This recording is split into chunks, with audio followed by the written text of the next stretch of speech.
They can take away the destiny of the country from us. If 1.3 million Indian army with all their wherewithal, if they cannot intimidate us and they cannot coerce us, these terrorists can subdue the armed forces of Pakistan.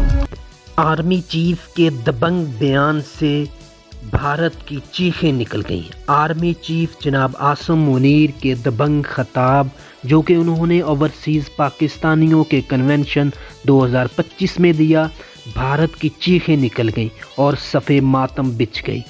Army chief نے جارحانہ خطاب میں کہا کہ کشمیر ہماری شارگ ہے، نہ تو ہم کشمیر کو بھول سکتے ہیں اور نہ ہی ہم کبھی بھولے ہیں۔ ہم کشمیریوں کو اپنے دل کے پاس رکھتے ہیں۔ ہمارے آباء و اجداد یہ سمجھتے تھے کہ ہم ہندوؤں سے مختلف ہیں، ہمارے رسم و رواج، ہماری قومیت، ہمارا رہن سہن، ہمارے مذہبی اطوار سب کچھ مختلف ہے، اور یہی مطالبہ پاکستان کی بنیاد بنا اور یہی دو قومی نظریے کی بنیاد بنا کہ ہم الگ الگ ملک چاہتے ہیں۔ ہمارے آباء و اجداد نے اس ملک کو بنانے میں بہت سی قربانیاں دی ہیں، ہم اس کی حفاظت کرنا جانتے ہیں، ہم اپنے خون کے آخری قطرہ تک اس کی حفاظت کریں گے۔ ہم نہ تو کبھی کشمیر اور کشمیریوں کو بھولے ہیں اور نہ کشمیریوں کی جدوجہد کو بھولیں گے۔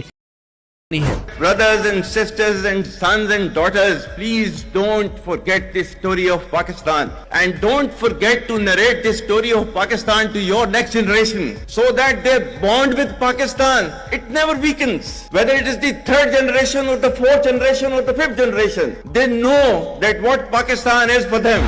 آرمی چیف نے اپنے بیان میں مزید کہا کہ میری ماؤں، بہنوں، بیٹیوں اور میرے بزرگوں، پاکستان ہمارے آباء و اجداد کی قربانیوں کی داستان ہے، اس کو کبھی نہ بھولنا۔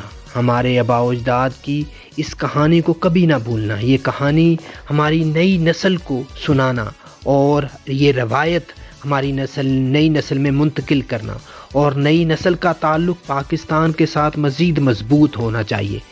ان کو بتاؤ کہ ملک کتنی قربانیوں سے حاصل ہوا ہے، ان کو بتاؤ کہ ہمارے آباء و اجداد نے اس ملک کو بنانے کے لیے کتنی قربانیاں دی ہیں اور ہم اس کی حفاظت کرنا جانتے ہیں۔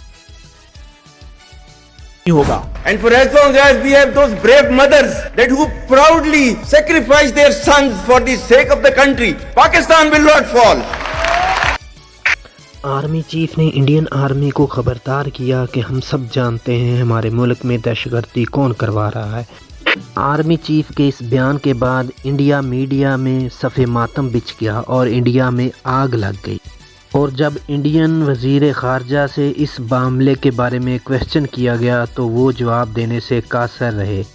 آرمی چیف کے اس دبنگ بیان سے انڈیا میڈیا کی چیخیں آسمان تک سنائی دے رہی ہیں۔